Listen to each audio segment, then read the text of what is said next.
দেশপ্রেমিক বাংলাদেশী, দেশে বিদেশে যে যেখানে আছেন, আসসালামু আলাইকুম। ডক্টর মোহাম্মদ ইউনূস সারা দুনিয়া ঘুরে বিশ্বের বড় বড় মঞ্চে ভাষণ দিয়ে বিশ্বের অনেক বড় বড় নেতার সাথে গভীর সম্পর্ক রেখে নোবেল পুরস্কার পেয়ে এবং আন্তর্জাতিক সমর্থন পেয়ে ৮৪ বৎসর বয়সে প্রধান উপদেষ্টা দায়িত্ব গ্রহণ করেছেন। তারপরেও উনি বুঝতে পারছেন না যে কী ধরনের ব্যক্তিদেরকে কোন মন্ত্রণালয়ের দায়িত্বে বসাতে হবে, বা বাংলাদেশের এহেন ভঙ্গুর এবং ভয়ঙ্কর অবস্থায়, যেখানে চারিদিকে বাংলাদেশকে নিয়ে ষড়যন্ত্র চলছে, স্বৈরাচারী শেখ হাসিনা এবং ভারতের রেখে যাওয়া সম্পূর্ণ অবকাঠামো সামরিক ও সিভিল প্রশাসন এবং অন্যান্য স্থানে রয়ে গেছে, এরকম একটা খারাপ অবস্থায় কী ধরনের জ্ঞান সম্পন্ন এবং অভিজ্ঞতা সম্পন্ন উপদেষ্টা নিয়োগ করতে হবে সেই জ্ঞান ও ধারণাও ওনার নেই। অথচ মাত্র ৪১ বছর বয়সে শহীদ প্রেসিডেন্ট জিয়াউর রহমান প্রেসিডেন্টের দায়িত্ব গ্রহণ করার পরে সমগ্র বাংলাদেশ থেকে বিভিন্ন বিষয়ে সর্বশ্রেষ্ঠ ব্যক্তিকে খুঁজে খুঁজে বের করে এনে অনুরোধ করে তাদেরকে মন্ত্রিত্ব দিয়েছেন দেশের স্বার্থে এবং জনগণের স্বার্থে। কিন্তু প্রফেসর মোহাম্মদ ইউনূসের দুর্বলতার কারণে আজকে দেশের এই করুণ অবস্থা। আর তার কুফল কি হচ্ছে? একটার পর একটা ঘটনা ঘটেই চলেছে।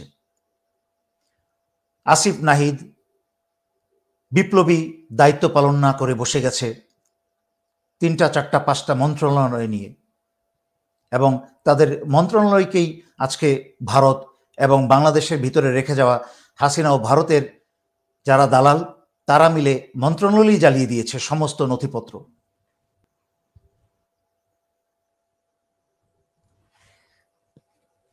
পররাষ্ট্র মন্ত্রণালয়ে রাষ্ট্রদূত হিসাবে নিয়োগ দেওয়া হয়েছে ২ জন major general, major general Mohammad Khaled Al Mamun এবং major general Mohammad Mahbubur Rashid. Major general Khaled Al Mamun এবং মেজর জেনারেল রশিদ ডক্টর ইউনূসের নাকের ডগার সামনে দিয়ে স্বৈরাচারী শেখ হাসিনার এবং ভারতের দালাল যারা এই জেনারেলগুলোকে, তাদেরকে পুনর্বাসন করা হচ্ছে, তাদেরকে পুরস্কৃত করা হচ্ছে, অথচ তাদের হওয়ার কথা তিরস্কৃত।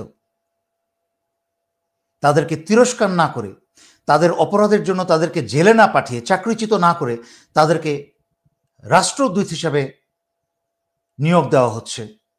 আবার চিঠিতে কি বলেছে? কে বলেছে? রাষ্ট্রপতি চুপ্পুর আদেশক্রমে জনতার স্বার্থে। এটা কি জনতার স্বার্থে না ভারত ও হাসিনার স্বার্থে?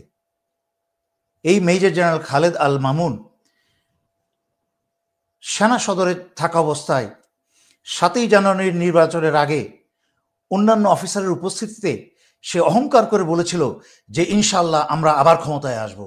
মানে একটা সেনাবাহিনীর ইউনিফর্ম পরে একটা সেনা অফিসার এবং জেনারেল, সে বলতে পারে নিজেকে আওয়ামী লীগের হিসেবে যে ইনশাল্লাহ আওয়ামী লীগ আবার ক্ষমতায় আসবে, এবং নিজেকে সেনা অফিসার হিসাবে না দেখে একটা রাষ্ট্রীয় দায়িত্ব ওয়াদা করে একটা রাষ্ট্রীয় দায়িত্বে থাকা অবস্থায় সে নিজেকে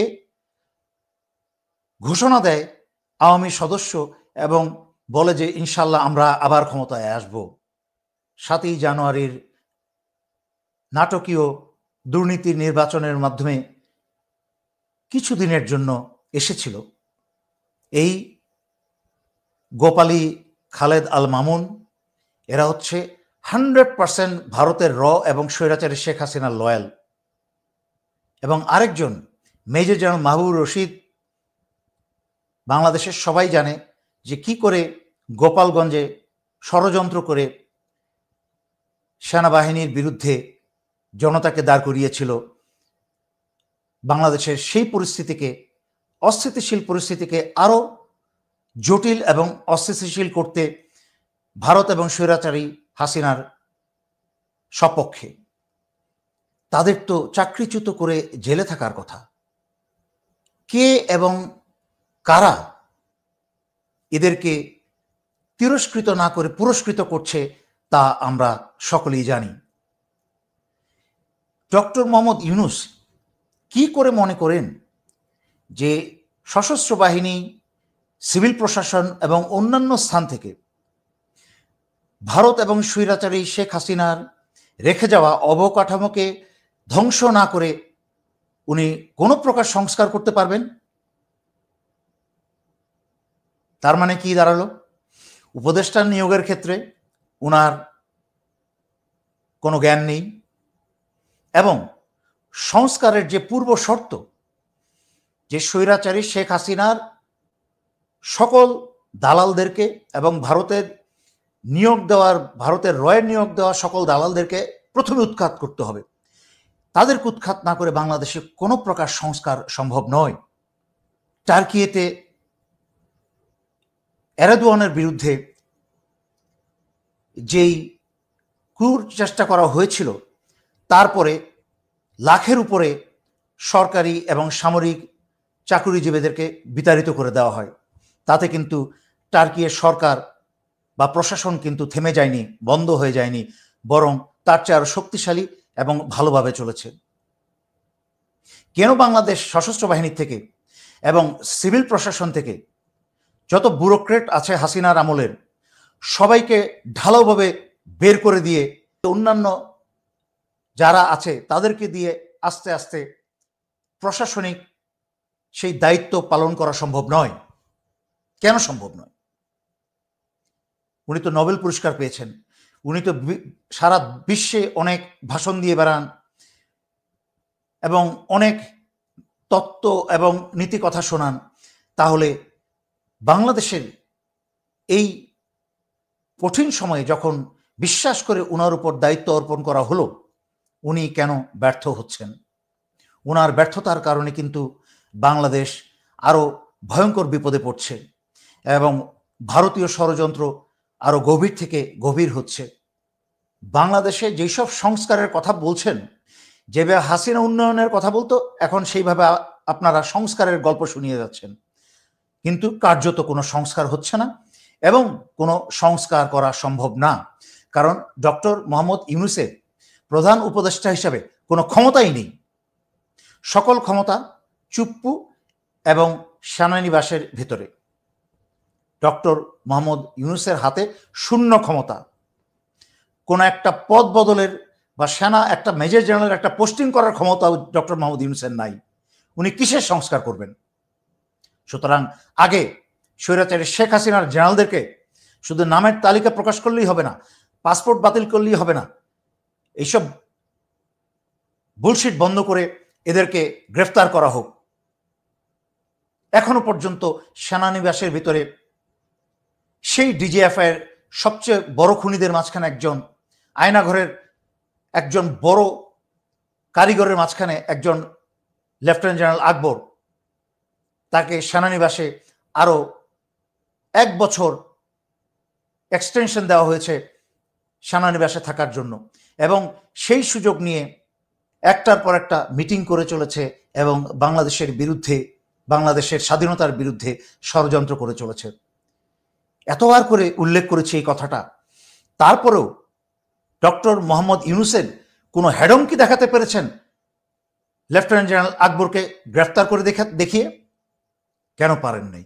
কারণ হাসিনার এবং ভারতের সকল শয়তানদেরকে, তাদেরকে এই চুপ্পু এবং সেনানিবাসের ভিতরে যেসব ক্ষমতা আছে তারা কাভার দিয়ে রেখেছে, তাদেরকে প্রোটেকশন দিয়ে রেখেছে। কেন?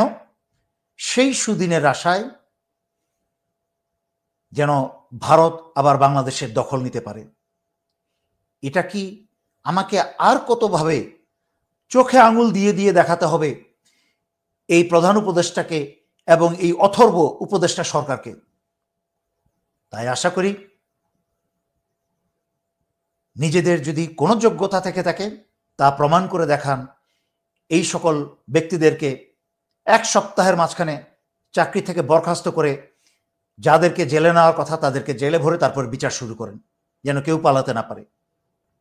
আজকের জন্য এখানে আমি শেষ করছি। ধন্যবাদ। আসসালামু আলাইকুম।